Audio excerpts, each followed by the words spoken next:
My name is Plenipotentiary Judge David-Wynn Miller. I punctuate my name because it makes me a fact and not an adjective pronoun fiction. I'm here to introduce to you to a program to bring this planet out of its adverb world for 8,500 years into a correct sentence structure communication syntax organization. All 250 countries worldwide have been under this adverb guise by the Universal Postal Union, Bern, Switzerland, established in 1873, better known as the New World Order.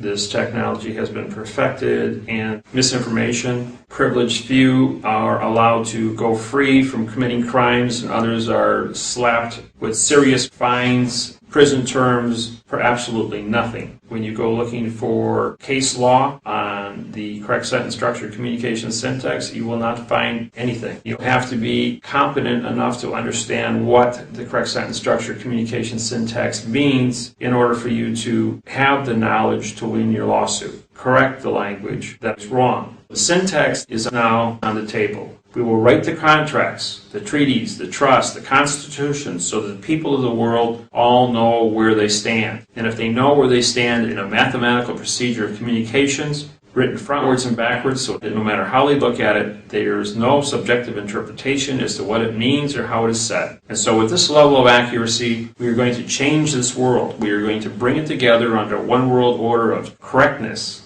just like mathematics. And we're going to use prepositional phrases, and we're going to do it in the correct manner. You go through 3 stages in life. Your first stage is you do not know what you do not know. No one was aware of syntax until you saw this program. Once you saw it, you were aware of what you did not know, which means you didn't know about the math interface on language. For 8,500 years, the entire population of the planet Earth in 5,000 languages did not know about the math interface on syntax. You were all taught when you were in 5th grade in school, never start a sentence with a prepositional phrase and never end a sentence with a prepositional phrase. Well, if you don't end a sentence with a prepositional phrase, you've got a dangling participle verb as an answer, which means your sentence is incomplete. When the government writes their instructions on most of their forms, they don't use adjectives. They only use adverb, verb, adverb, verb, adverb, verb throughout the entire sentence structure. The human mind is really unique in its ability to use deductive reasoning and logic to create the correct sentence structure communication syntax. So you got to have the knowledge to understand what is being said, because they have a code. No law or fact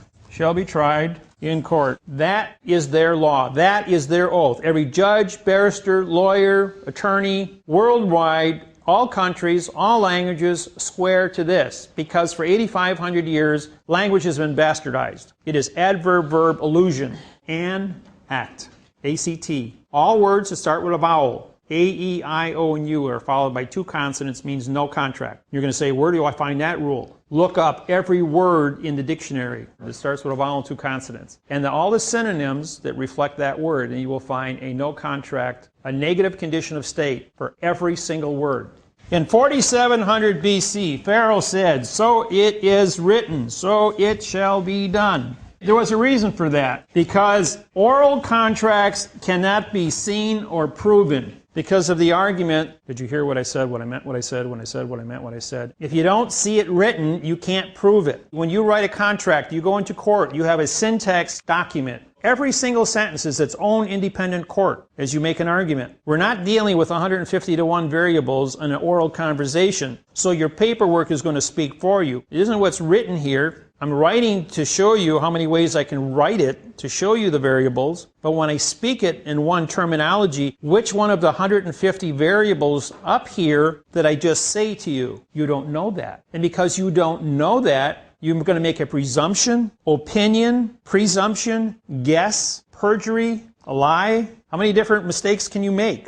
That's only 3 words. Try doing it with a lawsuit with 30,000 words on it. What do you think your variables are here? You're talking about terabyte to the terabyte power of variables. You can't get to a fact. If you can't have a fact, what are we doing? We're lying to each other. Technology brings us to a position of accuracy that cannot be argued. And the courtroom is a building. That is not the document on the piece of paper. When you write a lawsuit, the paper that you have, this is the court. And of all the 2 million words in the English language, we've got 720 words that are syntaxed. That's it. Pretty simple. Average person has a 12,000 word vocabulary. You only need 720 to learn syntax. And in 99% of the cases, you use less than 50 different words in an entire lawsuit to win your case. It doesn't take a rocket scientist to figure this out. It's so simple. Once you get it, it's mathematical. This is the court. This is the contract between you and the judge. The courtroom is irrelevant. The seals that are hanging on the walls are irrelevant. This flag is the correct sentence structure communication syntax flag, which advertises that this is correct. You place a postage stamp up on your corner. You sign across it. That makes you the postmaster transporting the vessel of the document to the clerk of the court, which is the port of the court. She puts her stamp on it. When she puts her stamp on it, you sign your name across her stamp, making you a postmaster of not only your paperwork and your vessel, now you're in contract with the port authorities of the court, because this is a courthouse, which is a foreign vessel in dry dock, so you've entered a foreign vessel.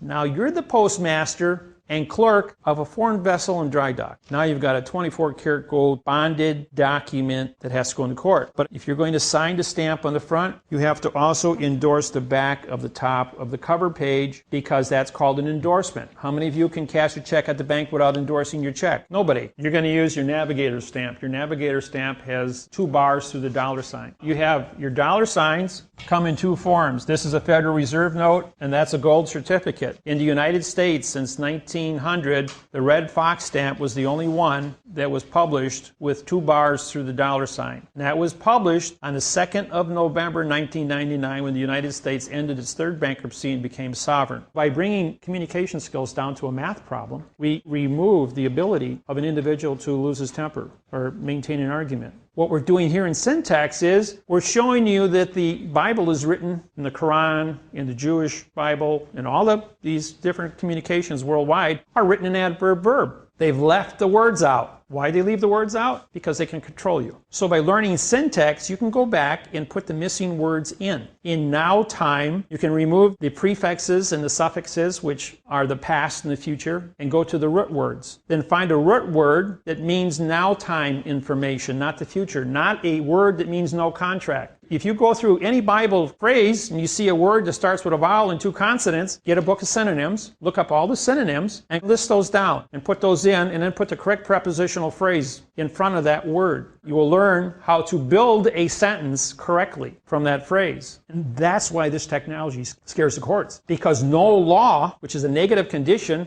and no fact is the only thing that gets tried in court. If you know what syntax is, you can make a mathematical choice. You have better pieces of information to make better decisions to be good. And then if somebody with evil wants to come at you with an illusion called adverb verb, you can say, that's a lie, and I can prove it. It all comes down to who you are, what you know, and what you put on your documents that come into court. On the back of my business card is the whole procedure how to prosecute judges and attorneys. It's already written there for you. You've never had the correct sentence structure, communication, syntax, treaty on any land contract or mortgage in the history of this country's writing. It's going to be fixed when enough people are educated and you vote in syntax. We're not here to break the system. We're here to educate and correct. When I originally said to my mom and dad, I'm going to go out in the world and I'm going to teach this, they said, don't complain about the government because you don't have anything to replace it with. You can't tell somebody he's a liar if you don't have the truth in your hand. Or what my truth was, because I was misled. When you guys learn it, it just opens up your whole world. You can see a lie. You have X-ray vision over everything. Nobody can screw around with you anymore. The cops won't stop you. The courts don't want you in there. There's nothing wrong with a New World Order that's correct, where nobody can go to war anymore because you all know how to do things correctly. Having the Masonic teachings is no different than any of the religions in the world to teach you the difference between good and evil, how to manage people. They're the ones been pulling the strings on the New World Order for 8,500 years. For every 97 followers, you've got 3 chiefs. It's always 3% manages 97%. That ratio hasn't changed since the caveman. And the cream always floats to the top. The syntax separates the wheat from the chaff. There isn't anybody anywhere on this planet today, I don't care how high up in the Illuminati they are, that I can't prove they lied. And I don't have any restrictions as to how high up I go. They still can't take their lie and shove it down our throats because we've proved the lie, we've proved the fact. These are the parts of speech. There's only 10 of them. The adverb is used more in language worldwide than any other syntax of communications. And the adverb is a modifier. Also remember a vowel and two consonants. The adverb operation of syntax is a no contract issue because you're modifying the condition of a fact. If you're going to modify something, that's perjury because it's no longer the original fact. When you take a fact and you modify it with an adverb, it becomes what's called a gerund verb, which means a noun used as a verb. It's still a lie. It goes back to a math problem. Is 3 times 3 times 3 equals 27, right? So if I have a fact times a fact times a fact, I'm going to get a fact. But if I do 3 times 3 times 3 times 0 equals 0. Or if I divide, it's still going to be 0. Because a fact times a fact times a fact times a lie equals a lie. There's your math interface. On add, subtract, multiplying, dividing, you can have a sentence with, let's say, 30 prepositional phrases, completely done correctly, and take the word for out instead of for the witness's knowledge, and then go ahead and write 29 prepositions in the correct order in the sentence, but because you dropped the first 4, now you got an adverb, adjective, pronoun all the way to the end of the sentence, and you've lost all prepositional phrases because you committed a lie to start the sentence, therefore you've lost everything. You can't make any mistakes in this technology. The math will not support it. We use the math to go and check it frontwards and backwards. When you write a sentence backwards, you have to use the opposite prepositions. Every sentence we write starts with a preposition for. You have 2 verbs, is and are, and the word that follows the verb is the word with. These positions of where these prepositions and articles take place are very unique because every sentence is a complete court hearing. You got to follow the rules on every sentence, and you can't violate them. You make one mistake in the whole entire document, you made a presumption before the fact, it proves you don't know what you're doing. Don't do something by yourself. Always work as a team. I don't care, the more people you got in your team, the better, because then you got more years of experience to check. That's why law firms do not have a lawyer working alone. He always has 5 or 10 other lawyers reading and signing his papers to say he did it right. The only word that can follow a pronoun is an adverb or a period. When you take 2 nouns and you put them together, black pen. Black is a fact, pen is a fact. But black colors the pen. Therefore, the black now becomes an opinion. Is this a charcoal pen, an ebony pen, or a black pen? See, I can have, there's 1,200 shades of black. So what shade is it? It's subjective interpretation as to what it means, so therefore it's an opinion. Like he has a red shirt on. Try and explain color red to a blind person that's never seen color. Impossible. So your opinion of an adjective to color something or to modify something is impossible. Therefore, your opinion, presumption, modification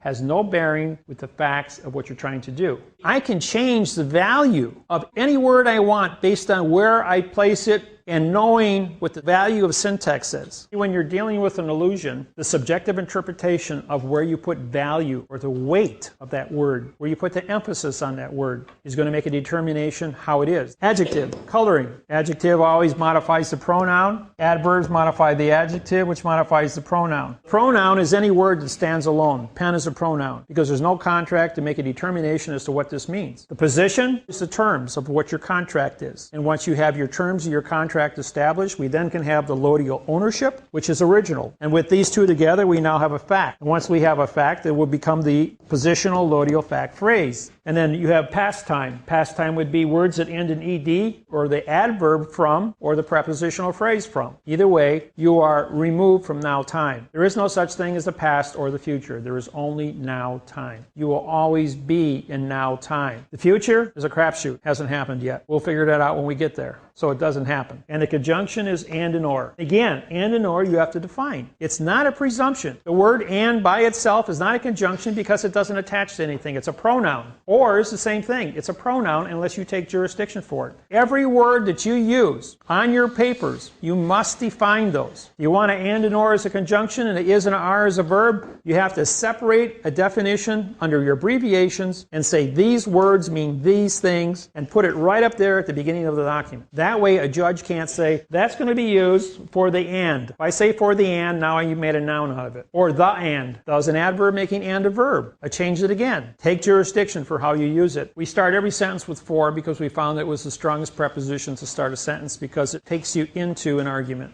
takes you into the facts. Of was then used as the or of the effect. We only have two prepositional phrases in front of the verb. Then you have to define whether or not the possessive knowledge that you've claimed is a plus or minus. Or are you looking for a reward or a damage? These are your nouns: author, contract, terms, claim, fact, and claimant's knowledge. You can put those any place, move all the terms around, and the sentence will still mean the same thing. So there's 6 different ways you can write the sentence forwards, and 6 different ways you can write it backwards, and it will still say the same thing. You know you did it correctly. Advertise syntax on open television or radio or the internet to create awareness of the syntax in the condition of language, and then have it voted in. And once it's voted in, then the government will have to change, because it's the will of the people, where 51% are going to make changes. Correct sentence structure, communication, syntax,